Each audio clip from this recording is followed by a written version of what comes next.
WCW World Heavyweight Champion, Hulk Hogan must face the dark side once and for all when he defends the title against the Giant. Kevin Sullivan and his Dungeon of Doom have made life for Hogan a chamber of horrors for over a year now, with more unpleasant surprises yet to come.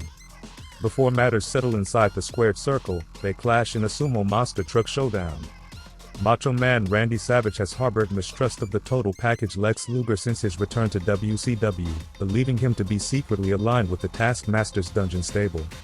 Before they meet one-on-one, they must go through respective Dungeon members, the Zodiac and Meng, while Nature Boy Ric Flair, still at odds with Arn Anderson, must find a reliable partner to face him and Brian Pillman. Flair requests the services of Sting, who reluctantly agrees, but promises to leave him for dead if he betrayed him. If history between the two are any indication, Sting may well regret his decision. Diamond Dallas Page cost Johnny B. Bad his opportunity to wrestle for the United States Championship, but must now defend the television title against him. Road Warrior Hawk had spent much of his recent career involved with New Japan Wrestling. Hawk seeks revenge for a broken arm he suffered at the hands of Kurosawa in a tag team match at a recent Clash of the Champions, while Sabu, with the legendary Sheik, taking on Mr. L, round this year's Halloween Havoc card.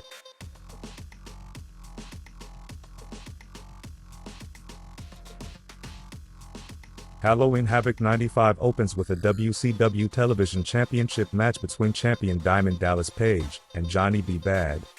Bad surprises Page with knee lifts and they fight into the crowd. Bad puts a bucket on DDP's head. He maintains control of the match using arm holds and takedowns until DDP resorts to hair pulling, prompting Bad to retaliate in kind. However, Page gains the upper hand by countering 10 punches in the corner. He strikes Bad with elbows and executes a pancake maneuver. He also applies various chin locks and shouts commands to Max, who diverts the referee's attention. This enables him to strangle Bad using wrist tape. Bad fights back delivering atomic drops, and follows up with a flying head scissors. Bad then performs a sit-out powerbomb, but Page counters with a DDT. Page subsequently tries for a diamond cutter, but Bad successfully blocks the attempt. The brawl spills onto the floor once more and Bad feigns a dive on Page, but executes the Bad Day. Max seizes Bad to halt his momentum, but Page nearly collides with him, and Bad capitalizes on the distraction by dropkicking them into one another. Max interferes again, but inadvertently strikes DDP. This provides Bad the opportunity to cover for the victory and claim the WCW Television Championship.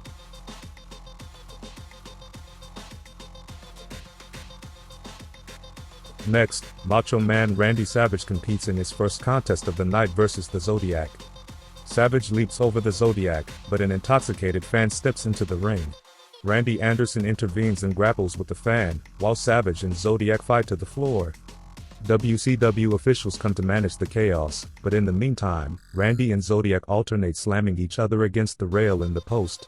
They head back to the ring once it is safe, and Zodiac fails to execute a diving splash and Savage seizes the chance to deliver a flying elbow for the victory.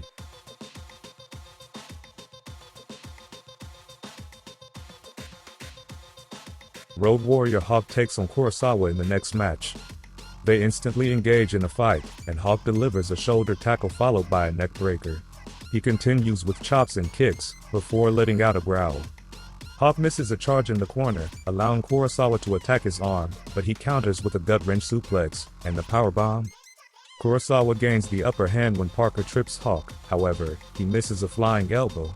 Hawk sends Kurosawa outside, and hits Parker with a jumping clothesline. This momentary distraction allows Kurosawa to smash Hawk into the post. They head back to the ring where Kurosawa executes a Samoan drop and covers Hawk, while Parker holds his feet for the victory.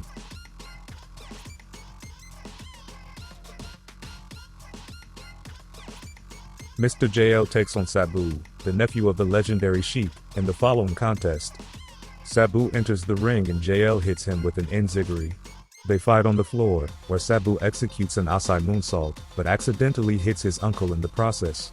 He then misses a somersault plancha and JL counters with a flying crossbody to the outside. Next, Sabu fails to land a moonsault, whereas JL successfully performs one, and follows up with a sit-out powerbomb. However, JL misses his charge into the corner and Sabu seizes the opportunity to deliver a slingshot leg drop. JL counters with a German suplex against the corner and ascends the turnbuckles, but Sabu crotches him. He executes a victory roll on JL off the top rope, but JL kicks out and delivers a dropkick that sends him out of the ring. Nonetheless, Sabu traps him at the ropes and executes a split-legged moonsault to secure the victory. After the match, the Sheik, astonishingly, throws a fireball into JL's face.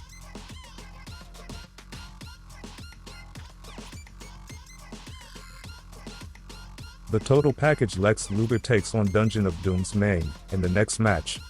Luger strikes first and delivers a catapult to Meng, but he retaliates with kicks until Luger knocks him to the mat. He focuses on Meng's arm, prompting Meng to counter with chops and biting. Meng gains the upper hand when Luger fails to hit a corner charge.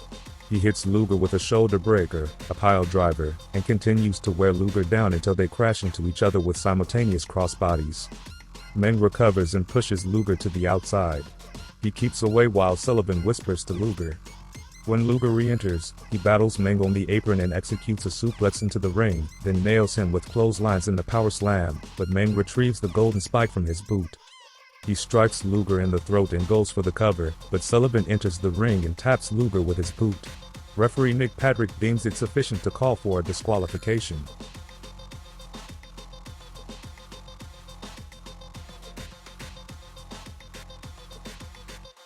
Sting joins forces with Ric Flair to take on Arn Anderson and Brian Pillman in the next match, but Sting comes to the ring alone. With fans chanting for him, Tony Schiavone reports that Flair is receiving medical attention, but no further information was available at the time. Sting fends off double-team efforts and forces both Arn and Pillman to regroup. He then dodges both men, taking them down once more. Pillman joins the match, slaps Sting, and lures him to the outside, but he avoids the trap. Then, Pillman extends a handshake, but Sting kicks him in the stomach and delivers a press slam. Arn comes back and Sting catapults him into Pillman, sending him flying into the guardrail. However, Arn takes control by slamming him against Pillman's head. Sting finds himself in trouble when Flair shows up, wearing street clothes and his head wrapped. He stands in the corner, encouraging Sting while Arn and Pillman double-team him. Sting thwarts a rocket launcher, but is prevented from making any tags, and Arn places him in an abdominal stretch. Pillman applies a half crab, and both employ leverage to assist each other. They continue with their double teaming and holds, until Sting begins to fight back. Arn halts Sting's momentum with a spinebuster and shifts the focus to his leg. Flair waits in the corner, encouraging Sting until he fights back by ramming Arn and Pillman's heads together. This allows him the opportunity to tag Flair. Flair struts into the ring, much to the crowd's delight, but instead of fighting with Arn and Pillman, he turns and decks Sting. Arn and Pillman join the attack and the referee calls for the bell. The Nature Boy strikes again. And once again, Sting is the victim.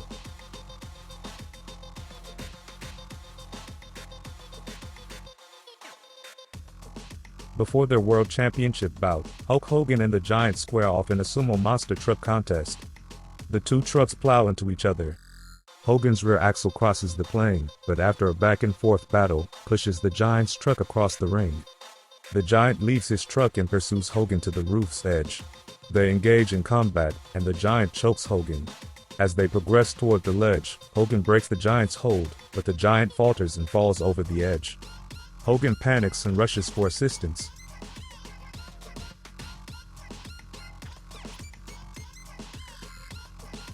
Lex Luger and Randy Savage compete in their second match of the night next. Savage drives Luger into the corner, but Luger delivers a clothesline.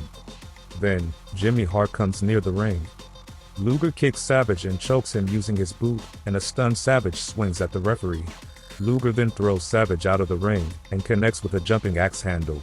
However, Savage tosses Luger into the guardrail and the steps, before they head back into the ring, where Savage attempts a flying axe handle, but Luger strikes him. Meanwhile, Jimmy Hart gets onto the apron and diverts the referee's attention. Savage notices, and shoves Luger into Jimmy, giving him the opportunity to hit a flying elbow for the victory.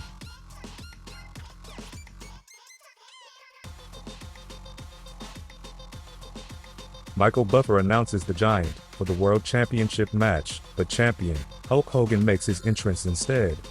Hogan instructs them to halt the music and takes the microphone. He states that what occurred was unintended and expresses his apologies.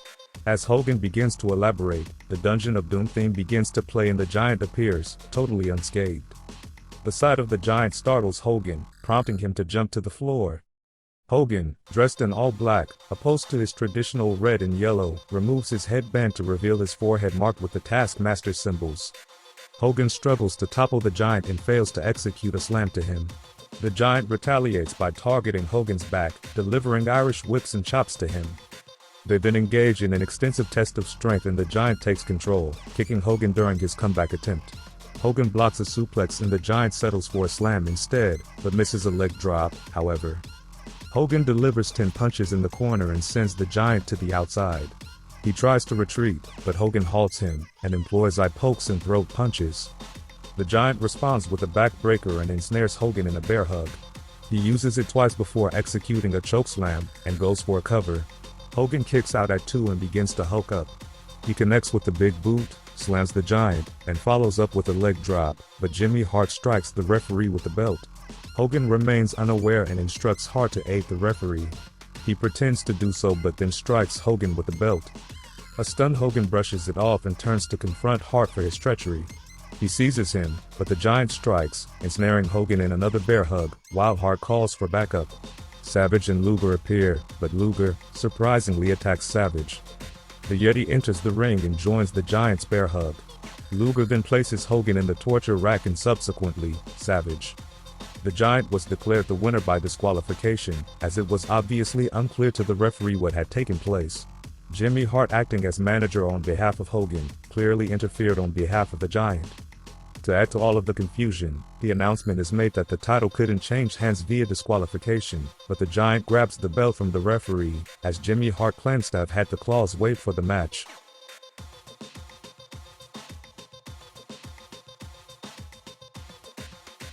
In the aftermath of Halloween Havoc 95, the World Heavyweight Championship was subsequently vacated, and the winner of a 60-man, 3-ring battle royal at the next pay-per-view, World War III, would determine a champion. Johnny B. Bad continued to feud with Diamond Dallas Page over the television championship, but now without the title, he must put the Diamond all at stake. Kensuke Sasaki defeated Sting for the United States Championship in Japan just 2 weeks prior to World War III, where he would defend against Chris Benoit. Both Sting and Ric Flair would participate in the 60-man battle royal at World War III, but beforehand, after making the mistake of trusting Flair once again, Sting looks for payback when they face each other one-on-one, in this long-standing WCW flagship matchup.